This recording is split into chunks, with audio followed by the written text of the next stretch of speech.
Welcome friends, मैं आपके सामने गौरव मिगलानी। ट्वेल्थ क्लास की बिजनेस स्टडीज का हमारा ये चैप्टर है स्टाफिंग। स्टाफिंग होता क्या है? सिंपल सी बात, ये हमारा थर्ड फंक्शन है, थर्ड स्टेप है मैनेजमेंट का। हमने देखा था कि मैनेजमेंट के अंदर सबसे पहला स्टेप क्या होता है? प्लानिंग करना। सेकंड ऑर्गेनाइजिंग, थर्ड क्या है? स्टाफिंग। प्लानिंग सिंपल सी बात हमारी एक मेंटली प्रोसेस होती है। ऐसा लगा लो कि आपने मन में कुछ सोचा या उस प्लानिंग को एक पेपर के ऊपर लिख लिया, दैट इज प्लानिंग। उसके बाद आपने उसको आगे कुछ उसके ऊपर काम करना स्टार्ट किया, दैट इज ऑर्गेनाइजिंग। फिर उसके बाद जो हमारा थर्ड स्टेप आता है वो है हमारा स्टाफिंग। इसको मैं आपको एक एग्जांपल के थ्रू भी समझा देता हूँ। मान लीजिए आपने किसी से एक मैप रेडी करवाया। आपने मान लो एक बिल्डिंग बनानी है, आपने आर्किटेक्टर को बोला कि मुझे एक नक्शा बना के दे दे। उसने आपको एक नक्शा बना के दे दिया। वो नक्शा आपके सामने आ गया, वो मैप आपके सामने आ गया, पूरा बिल्डिंग का डिजाइन आपके सामने आ चुका है। That is a planning. वो सिर्फ एक प्लानिंग है जो रिटर्न फॉर्म में आपके पास, पर आपने वो काम अभी तक किया नहीं है। अब आपने वो पेपर, वो कागज, वो नक्शा, वो मैप एक कॉन्ट्रैक्टर को दिखाया और आपने उस कॉन्ट्रैक्टर को ठेका दिया घर को बनाने का, बिल्डिंग को बनाने का। उस कॉन्ट्रैक्टर को आपने बता दिया कि यहाँ पर मुझे अपना बेड रखना है, यहाँ पे वॉशरूम होगा, यहाँ पे प्लेग्राउंड होगा, यहाँ पे मेरा गार्डन होगा। आपने सारी प्लानिंग उस कॉन्ट्रैक्टर को समझा दी। अब कॉन्ट्रैक्टर ने आपको एक बिल्डिंग तैयार करके दे दी। वो बिल्डिंग जब तैयार हो गई है तो वो बिल्डिंग अभी तक खाली है, मतलब समझ लो कि आपका ऑर्गेनाइजिंग का काम हो गया। अब आपने जब उस घर के अंदर, उस बिल्डिंग के अंदर जब आपने सामान रखना स्टार्ट किया, उसको आपने जब भरना स्टार्ट किया, समझ लीजिए कि वो एक स्टाफिंग के अंडर में आ गया। अब मैं आपको मैनेजमेंट के बिहाफ पर यही एग्जांपल को फिर से समझा देता हूँ। आपने प्लानिंग की बिजनेस करने की, पूरा परफॉर्म पूरा परफॉर्मा, पूरा ब्लूप्रिंट आपने रेडी किया पेपर पे, लिखित में या मन में लिखने से कुछ भी करके आपने पूरा का पूरा उसको प्लान कर लिया। प्लानिंग हो गई। आपके प्लानिंग करने के बाद आपने ऑर्गेनाइजिंग के अंदर एक स्ट्रक्चर रेडी किया कि यहाँ पर बॉस होगा, यहाँ पर इंप्लॉइज बैठेंगे, यहाँ पर इतने वर्कर होंगे, टॉप लेवल मैनेजमेंट में ये होगा, लोअर लेवल मैनेजमेंट में ये होगा। आपने पूरा का पूरा ऑर्गेनाइजेशन का स्ट्रक्चर रेडी किया है, पर अभी तक वहां पर लोगों को अपॉइंट नहीं किया है, किसी को नौकरी पे नहीं रखा है। जब आप उन्हीं पोस्ट को भरना स्टार्ट करते हो, लोगों को नौकरी देना स्टार्ट करते हो, वो तीसरा हमारा स्टेप होता है स्टाफिंग। मतलब प्लानिंग में आपने प्लान किया, ऑर्गेनाइजिंग के अंदर आपने सारी पोस्ट जनरेट की हैं, स्टाफिंग के अंदर अब आप क्या करने वाले हो? उन्हीं पोस्ट को लोगों से भरने वाले हो। तो स्टाफिंग क्या है? Appointing persons according to the importance of the post. अब हमने जो भी पोस्ट क्रिएट की थी, जिस पोस्ट की जो इम्पोर्टेंस है, उसी इम्पोर्टेंस के अकॉर्डिंग हम उसी इम्पोर्टेंट पर्सन को वहां पर अपॉइंट करने वाले हो। जो वहां पर काबिल होगा, जो जितना एबल होगा, उसको उतनी ही अच्छी पोस्ट मिलने वाली है। स्टाफिंग के अंदर हमको ध्यान रखना होता है, हमको अच्छे से अच्छे एबल लोगों को ही सिलेक्ट करना होता है। इंजीनियर की पोस्ट खाली है तो डेफिनेटली आप वहां पे किसी अकाउंटेंट को अपॉइंट तो करने नहीं वाले। इंजीनियर की पोस्ट है तो किसी अच्छे इंजीनियर को, पढ़े लिखे एबल पर्सन को ही वहां पर आप बिठाने वाले हो। तो ट्रेनिंग के अंदर हमारे काफी सारी बातें आती हैं। ट्रेनिंग ऐसी नहीं, सॉरी, हमारा जो स्टाफिंग का जो टॉपिक है, वो स्टाफिंग का टॉपिक हमारा ऐसे ही कवर नहीं हो जाता। स्टाफिंग के अंदर क्या होने वाला है? स्टाफिंग के अंदर पहले हम सबसे पहले क्या करते हैं? रिक्रूटमेंट करते हैं, भर्तियां निकालते हैं, लोगों को बताते हैं कि हमारे यहाँ पर पोस्ट खाली है। उसके बाद हम लोगों को सिलेक्शन करेंगे। सिलेक्शन होने के बाद हम लोगों की ट्रेनिंग देते हैं। ट्रेनिंग के बाद फिर जब कुछ काम कुम स्टार्ट हो जाता है, लोग अच्छा काम करना स्टार्ट कर देते हैं, उसी में से कुछ लोगों की प्रमोशन भी होती है। जब जरूरत पड़ती है तो हम उसको ट्रांसफर भी कर सकते हैं, किसी पर्सन को एक डिपार्टमेंट से दूसरे डिपार्टमेंट में, या एक शहर से दूसरे शहर में भी ट्रांसफर हो सकता है। तो ये पांचों के पांचों पॉइंट जो हमने अभी बताए हैं आपको, ये भी सारे के सारे स्टाफिंग के अंडर में ही आते हैं। रिक्रूटमेंट करना, सिलेक्शन करना, ट्रेनिंग देना, प्रमोशन होना, किसी का ट्रांसफर होना। अब बात आती है कि स्टाफिंग के फीचर क्या है। सबसे पहला फीचर जो है रिलेटेड टू ह्यूमन बींग्स। मैंने आपको पहले ही बता दिया कि आपका ऑर्गेनाइजेशन का जब एक स्ट्रक्चर रेडी हो जाता है तो उस स्ट्रक्चर को आपने लोगों से फिल करना होता है, भरना होता है। तो भरोगे किससे? लोगों से। तो ये स्टाफिंग का जो पूरा का पूरा काम है वो किससे रिलेटेड है? ह्यूमन बींग से रिलेटेड है, क्योंकि आपने वहां पर अच्छे अच्छे कुशल एफिशिएंट लोगों को ही वहां पर रखना होता है। उन्हीं पोस्ट को उन्हीं लोगों से ही भरना होता है। दूसरी बात आती है सेपरेट मैनेजरियल फंक्शन। ये मैनेजमेंट का एक अलग से एक फंक्शन है, क्योंकि प्लानिंग अलग से फंक्शन है ना, ऑर्गेनाइजिंग अलग से फंक्शन है, इसी तरह से स्टाफिंग भी अलग से एक फंक्शन है। और स्टाफिंग की अलग से एक प्रोसेस भी होती है, जिसमें हमको 8 या 10 स्टेजेस स्टडी भी करनी होती है। तो देखा जाए तो स्टाफिंग अपने आप के अंदर एक प्रोसेस भी है और मैनेजमेंट का एक अलग से एक फंक्शन भी है। स्टाफिंग की जरूरत हर लेवल पे होती है। आपको top level management, lower level management, middle level management, हर जगह पे आपने लोगों को तो फिल करना ही होता है, इसलिए स्टाफिंग की जरूरत आपको हर लेवल के ऊपर होती है। चौथी बात, सोशल रिस्पॉन्सिबिलिटी। सोशल रिस्पॉन्सिबिलिटी हमारी तब से शुरू हो जाती है जब हम लोगों की बात करते हैं, क्योंकि अब हमने लोगों को भरना है, ह्यूमन बींग्स को अपॉइंट करना है, तो हमारी सोशल रिस्पॉन्सिबिलिटी भी स्टार्ट हो जाती है। क्योंकि अगर कोई अच्छा काम करेगा तो हमको उसकी सैलरी बढ़ानी पड़ेगी, अगर कोई अच्छा काम करेगा तो हमको उसको प्रमोशन भी देना है, अगर कोई अच्छा काम नहीं करेगा तो हो सकता है कि हमको उसको डिमोट भी करना पड़े, डिमोशन भी उसका करना पड़े। तो हमारी ये सोशल रिस्पॉन्सिबिलिटी बन जाती है कि लोगों को सेटिस्फाई करें, उसको अच्छी सैलरी दें, बोनस पे करें। तो स्टाफिंग के साथ साथ हमारी सोशल रिस्पॉन्सिबिलिटी भी शुरू हो जाती है। पांचवी बात आती है कि effect of the internal and external external environment. Staffing का जो प्रोसेस होता है वो पूरा का पूरा इंटरनल और एक्सटर्नल इन्वायरमेंट की वजह से भी इफेक्ट होता है। इंटरनल इन्वायरमेंट कैसे? मान लो कंपनी के अंदर की पॉलिसी है कि हमको सिर्फ उन्हीं लोगों को प्रमोशन देना है जो बहुत अच्छा काम करेंगे, तो डेफिनेटली अगर कंपनी के अंदर बहुत अच्छा काम करेंगे तो हम लोगों को क्या दे देंगे? प्रमोशन दे देंगे। इंटरनल। एक्सटर्नल की बात, एक्सटर्नल इन्वायरमेंट कैसे? गवर्नमेंट ने मान लो पॉलिसी बना दी कि कंपनियों के अंदर जब भी प्रमोशन की जरूरत होगी तो आप अंदर के लोगों को अपॉइंट नहीं करोगे उस स्टेज के ऊपर, बाहर के लोगों को आप अपॉइंट करने वाले हो। तो ये एक्सटर्नल फैक्टर भी कभी कभी होते हैं, गवर्नमेंट की बनाई हुई पॉलिसीज लगा लो, बाहर का इन्वायरमेंट लगा लो, जिसकी वजह से हमको स्टाफिंग के अंदर थोड़ा चेंजेस भी करना पड़ता है और हमारा स्टाफिंग इफेक्ट भी होता है बाहर के इन्वायरमेंट की वजह से। तो ये हमारा टॉपिक क्लियर हुआ, स्टाफिंग के हमारे क्या फीचर्स होते हैं। अब बात आती है कि स्टाफिंग की क्यों, क्या इंपॉर्टेंस है, क्या आवश्यकता है, इसका क्या बेनिफिट हमारे सामने निकल कर आने वाला है। सिंपल सी बात, स्टाफिंग से पहली बात तो helpful in the discovering and obtaining the competent personnel. Staffing के अंदर देखो, मैंने आपको पहले भी बताया कि रिक्रूटमेंट के जब हम फॉर्म निकालते हैं, लोगों को जब हम बताते हैं कि हमारे पास काफ़ी सारी पोस्ट खाली है, हो सकता है कि हमारे पास सिर्फ 200 लोगों की ही जगह हो, फिर भी हमने फॉर्म निकाले, तो मान लो 2000 एप्लीकेशन हमारे पास आ गई। 2000 एप्लीकेशन में से हम कितनों का सिलेक्शन करने वाले हैं? सिर्फ 200 पीपल का ही सिलेक्शन करने वाले हैं। वो 200 लोग वो लोग होंगे जो अच्छे पढ़े लिखे होंगे, जिनका सिलेक्शन बहुत टिपिकल तरीके से होगा। तो स्टाफिंग से क्या फायदा होता है? हमारे पास वही लोग पहुंचने वाले हैं जो उस पोस्ट के लायक होंगे। दूसरी बात, helpful in the better performance. अब जब हमने सिलेक्शन बहुत अच्छे लोगों का किया है तो डेफिनेटली सी बात है, हमारी परफॉर्मेंस, लोगों की परफॉर्मेंस बहुत अच्छी होने वाली है, क्योंकि हम उन लोगों को ट्रेनिंग दे देते हैं, काम करना भी सिखाते हैं, बहुत कुछ इंटरनली उनको सिखाया भी जाता है, लोग काफ़ी पढ़े लिखे आए हैं, सिलेक्शन भी उनका बहुत अच्छे तरीके से होता है, तो उनकी परफॉर्मेंस डेफिनेटली बहुत अच्छी होती है। ट्रेनिंग जब हम उन लोगों को दे देते हैं तो वो उन लोगों को ट्रेनिंग देने का फ़ायदा पता है क्या होता है? मशीनें उनको चलानी आ जाती हैं, रिसोर्सेज को यूटिलाइज करना आता है। क्योंकि अगर हम बिना ट्रेनिंग दिए हुए लोगों को अगर अपॉइंट करते हैं तो क्या होगा? हमारा टाइम वेस्ट करेंगे वो लोग, सैलरी हमको फालतू में उनको देनी पड़ेगी, रिसोर्सेज को वेस्ट करेंगे। रिसोर्सेज मतलब हो सकता है कि मशीन खराब कर दें, क्योंकि मशीन तो चलानी नहीं आती है, माल, कच्चा माल ज़्यादा खराब होएगा, तो रिसोर्सेज काफ़ी खराब होते हैं। Continuous survival. स्टाफिंग अगर हम अच्छे तरीके से करते हैं तो हमारा बिजनेस, हमारी कंपनी काफ़ी लंबे समय तक चलती है, ग्रोथ भी होती है हमारे बिजनेस की, ऑर्गेनाइजेशन की। हम काफ़ी लंबे समय तक चलते चलते अपने बिजनेस के अंदर नए नए प्रोडक्ट भी लॉन्च कर सकते हैं। Utilization of the human resources. Human resources का लोगों को हम अच्छे से यूटिलाइज कर सकते हैं, क्योंकि हम जिस पोस्ट पे जिस पर्सन को अपॉइंट करते हैं वो वहां बैठने के लायक होता है। इसलिए ह्यूमन रिसोर्स का, मानव संसाधन का अच्छे से उपयोग होता है, यूटिलाइज होता है। Job satisfaction. जॉब सेटिस्फेक्शन का क्या मतलब है? हम लोगों को वही पोस्ट देते हैं जो उसके लायक होती है। ऐसा नहीं कि हमने किसी को वो पोस्ट दे दी जिस पर वो काम करना ही नहीं चाहता था।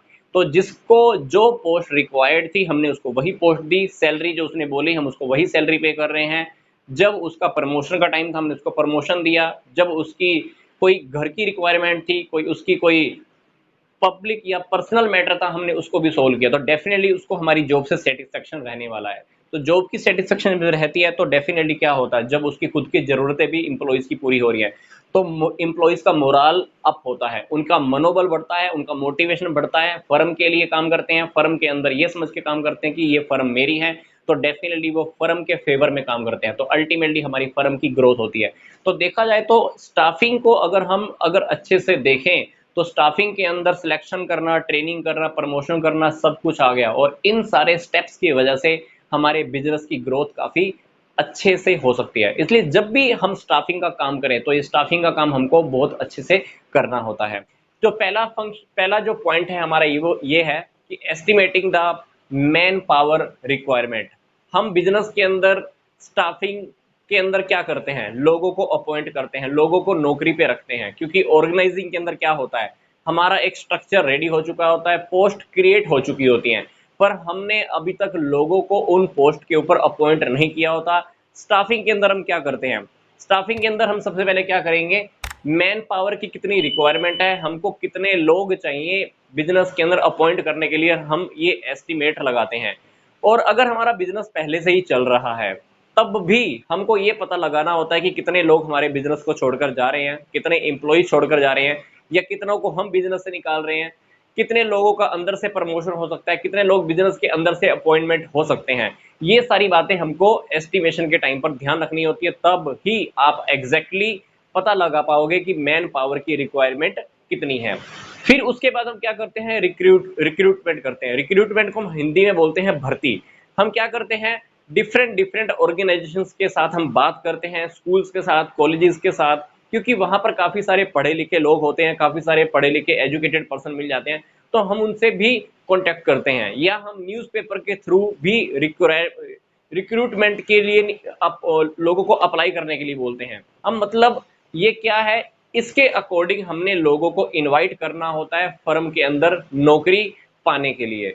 तो रिक्रूटमेंट अपने आप के अंदर एक स्टेप होता है, ये हमारा सेकंड स्टेप है स्टाफिंग का। तीसरे नंबर के ऊपर आकर हमको लोगों का सिलेक्शन करना होता है, क्योंकि हमने रिक्रूटमेंट के अंदर क्या किया है, बहुत सारे लोगों को इनवाइट कर लिया है। मान लीजिए हमको पता लगा था कि हमको 200 लोगों की रिक्वायरमेंट है, हमने एप्लीकेशन इनवाइट की, एप्लीकेशन भरकर आ गई हमारे पास 2000। अभी 2000 में से हमने कितने लोगों को अपॉइंट करना है, सिर्फ 200 लोगों को ही सिलेक्ट करना है। तो सिलेक्शन अपने आप के अंदर एक बहुत सुंदर ब्यूटीफुल स्टेप होता है। इसके अंदर हम ये देखते हैं कि जो पर्सन जिस पोस्ट के लिए एबल है, हमने उसको ही सिलेक्शन के अंदर लेना होता है। तो सिलेक्शन के अंदर काफी सारी बातें आती हैं, जो हम आगे एक टॉपिक आएगा उसके अंदर हम ज्यादा डिटेल के अंदर देखेंगे कि सिलेक्शन क्या होती है। सिलेक्शन होने जाने के बाद चौथा जो स्टेप होता है वो होता है हमारा प्लेसमेंट, फिर ओरिएंटेशन। प्लेसमेंट का क्या मतलब है, प्लेसमेंट का मतलब होता है कि जब आप लोगों को सिलेक्ट कर देते हो, सिलेक्ट करने के बाद जिस पर्सन की जो पोस्ट होती है, हमने जिस पर्सन को जिस काम के लिए अपॉइंट किया है, हम उस जगह पे उस पर्सन को अपॉइंट कर देते हैं, that is placement. For example, मैंने इंजीनियर की पोस्ट के लिए रिक्वायरमेंट मांगी थी, सिलेक्शन कर लिया, अभी इंजीनियर की पोस्ट पे इंजीनियर को बिठा दो। प्लेसमेंट का मतलब ये होता है। फिर है ओरिएंटेशन। ओरिएंटेशन का मतलब होता है कि जब भी बिजनेस में कोई नया पर्सन आता है तो उसको हम सबसे मिलवाते हैं जाकर। बिजनेस का जो हमारा जो अंदर का इन्वायरमेंट होता है, मैनेजमेंट के सभी लोगों से मिलवाया जाता है, उसके सबॉर्डिनेट से, उसके बॉस से। तो छोटी सी समरी फॉर्म के अंदर हम उसको पूरा किस पूरा, या कह लीजिए कि सबके साथ हम उनका एक इंट्रोडक्शन कराते हैं। ओरिएंटेशन ये कह लो कि हम उसको बिजनेस के साथ, हमारा जो बिजनेस पहले से चल रहा होता है, हम उस नए वाले एम्प्लॉय को बिजनेस के साथ इंट्रोड्यूस कराते हैं कि हमारे बिजनेस में पहले कौन कौन लोग काम कर रहे हैं।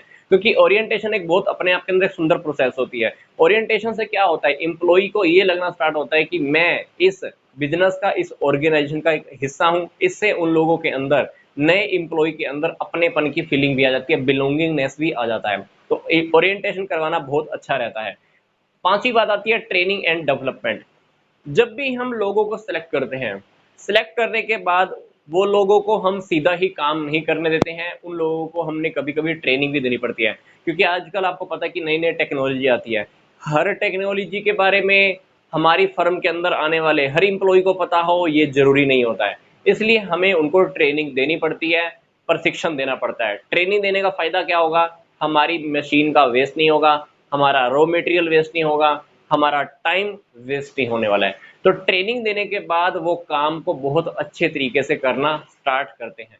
फिर इससे उनका डेवलपमेंट भी होता है, विकास भी होता है।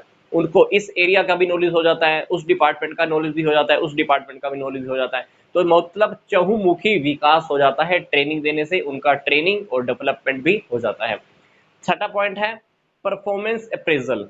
इसका मतलब क्या होता है, प्रगति मूल्यांकन बोलते हैं हम इसको, प्रगति मूल्यांकन। जिस पर्सन को हमने जिस काम पे लगाया था, हमने उसको मान लो एक काम दिया, फिर उसने काम पूरा किया, फिर काम पूरा होने के बाद जो काम दिया था उन दोनों की आपस में मैच की जाती है, कंपैरिजन करते हैं।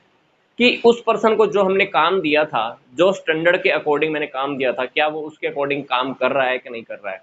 तो कंपैरिजन कराकर उसकी प्रगति का, उसकी परफॉर्मेंस का हम परफॉर्मेंस का इवैल्यूएशन करते हैं कि वो किस परफॉर्मेंस के अकॉर्डिंग काम कर रहा है, क्या वो पहले से ज़्यादा अच्छे तरीके से काम कर रहा है या कुछ नेगेटिव डेविएशन आया है। डेविएशन मतलब कोई डिफरेंस आया काम करने के अंदर। तो इस स्टेप के ऊपर आकर जो भी पर्सन हमने अपॉइंट किया होता है उसकी परफॉर्मेंस की हम चेकिंग करते हैं कि हमने जो काम उसको दिया था उसी के अकॉर्डिंग एग्जैक्टली वो काम उसने किया है या नहीं किया है। सातवीं बात, promotion and career career planning. Promotion के अंदर क्या होता है, देखो जैसे ही हम स्टाफिंग के अंदर आते हैं ये हमारी सोशल रिस्पॉन्सिबिलिटी बन जाती है। क्या बन जाती है, बिजनेस में जो भी अच्छा काम करेगा, जो भी मन लगा के दिल से काम करेगा, डेफिनेटली वो प्रमोशन पाने के लायक होता है। तो हमने लोगों को, ऐसे ऐसे एम्प्लॉयज को प्रमोशन भी देनी होती है और उनकी करियर की प्लानिंग भी करनी होती है ताकि वो बिजनेस में हमारे ऑर्गेनाइजेशन के अंदर काफ़ी हायर स्टेटस को अचीव कर पाएं। तो प्रमोशन के अंदर हम क्या करते हैं, नीचे वाली पोस्ट से उसको किसी हायर स्टैंडर्ड की पोस्ट पर बिठा देते हैं, जिससे उसकी सैलरी भी बढ़ जाती है, उसका रुतबा, उसका रिस्पेक्ट प्रमोशन से इंक्रीज हो जाती है। फिर आठवीं बात आती है कंपनसेशन। कंपनसेशन के अंदर सिंपल सी बात करूं तो एम्प्लॉयज को सैलरी, वेजेस देने से रिलेटेड जो भी टॉपिक होते हैं वो कंपनसेशन के अंदर आते हैं, क्योंकि एम्प्लॉयज हमारी फर्म के अंदर आकर काम करते हैं, अपना टाइम देते हैं। तो हमारे बिजनेस का भी ड्यूटी बनता है उनकी जॉब के अकॉर्डिंग, उनके काम के अकॉर्डिंग उनको हम सैलरी दें, उनको क्षतिपूर्ति दी जाए, उनको कंपनसेट किया जाए। तो कंपनसेशन दो टाइप की दी जा सकती है। पहली जो कंपनसेशन होती है वो है direct financial payment. Direct financial payment के अंदर क्या है, टाइम बेस्ड। टाइम बेस के अकॉर्डिंग हम एम्प्लॉयज को क्या देते हैं, टाइम बेस के अकॉर्डिंग हम एम्प्लॉयज को क्या देते हैं, सैलरी देते हैं, वेजेस देते हैं। मान लो हमने उसको हर हफ्ते के बाद सैलरी दे दी, या हर महीने के बाद, या हर 15 दिन के बाद। तो जितना टाइम वो देता है टाइम के अकॉर्डिंग हम उसको सैलरी या वेजेस पे करते हैं। फिर डायरेक्ट फाइनेंशियल पेमेंट के अंदर जो दूसरा तरीका होता है पेमेंट का वो होता है परफॉर्मेंस बेस। वो जितनी परफॉर्मेंस करता है, परफॉर्मेंस के बेस के ऊपर भी हम उसको सैलरी या वेजेस पे करते हैं। अगर उसकी परफॉर्मेंस ज़्यादा अच्छी रहती है तो सैलरी ज़्यादा मिलती है, अगर उसकी परफॉर्मेंस कम रहती है तो उसकी सैलरी या वेजेस उसको कम दी जाती है। तो ये होती है हमारी डायरेक्ट फाइनेंशियल पेमेंट। फिर बात आती है indirect financial payment. Indirect financial payment के अंदर क्या होता है, कंपनी कभी कभी एम्प्लॉयज को रहने के लिए घर दे देती है, घूमने जाने के लिए, ट्रेवलिंग के लिए कुछ एक्सपेंस दे देती है, लीव ट्रेवल कंसेशंस दे देती है, कुछ और सुविधा दे देती है, अपनी तरफ से इंश्योरेंस की फैसिलिटी दे देती है। घर पे उसको जो घर प्रोवाइड करती है तो उस घर में उसको एक लगा लो कि नौकर भी दे देती है, जो जिसकी पेमेंट एम्प्लॉय को नहीं करनी होती, वो पेमेंट किसने करनी होती है कह लीजिए, तो वो पेमेंट करनी होती है बिजनेस ने ऑर्गेनाइजेशन के अंदर। हालांकि वो पेमेंट कौन करता है, एम्प्लॉय करता है, पर वो एम्प्लॉय ने पेमेंट नहीं करनी है अभी, वो पेमेंट कौन करेगा, बिजनेस खुद फेस करता है। तो इसको हम बोलते हैं इनडायरेक्ट फाइनेंशियल पेमेंट। मतलब डायरेक्ट फाइनेंशियल पेमेंट के अंदर तो क्या है, पैसा उसके हाथ में आता है। इनडायरेक्ट फाइनेंशियल पेमेंट के अंदर पैसा उसके हाथ में नहीं आता है, बल्कि जो पैसे की पेमेंट एम्प्लॉय ने करनी होती है वो पेमेंट एम्प्लॉय के बिहाफ पर कौन कर देता है, कंपनी पे कर देती है। मतलब कंपनी उसको जब एक्स्ट्रा फैसिलिटीज प्रोवाइड करती है तो उसको हम बोलते हैं इनडायरेक्ट फाइनेंशियल पेमेंट्स। तो ये थी हमारी स्टाफिंग की प्रोसेस। कहां से शुरू हुई, मैन पावर की रिक्वायरमेंट, हमको ये पता लगाना है कि कितने लोग हमको नौकरी के लिए चाहिए, कितनी पोस्ट खाली हैं, कितने लोग छोड़ के जाने वाले हैं, सारी बातों का पता लगा देते हैं। भर्ती निकालते हैं, लोगों को सिलेक्ट किया जाता है, प्लेसमेंट होता है, इंट्रोड्यूस किया जाता है, ट्रेनिंग होती है, परफॉर्मेंस का इवेल्युएशन होता है, उनकी प्रगति का मूल्यांकन होता है, प्रमोशन करते हैं हम उनका। फिर लास्ट में जो पॉइंट आया वो है कंपनसेशन का। डायरेक्ट पेमेंट भी आप कर सकते हो, इनडायरेक्ट पेमेंट भी आप कर सकते हो। तो ये हमारा स्टाफिंग का वीडियो नंबर 2 कंप्लीट हुआ।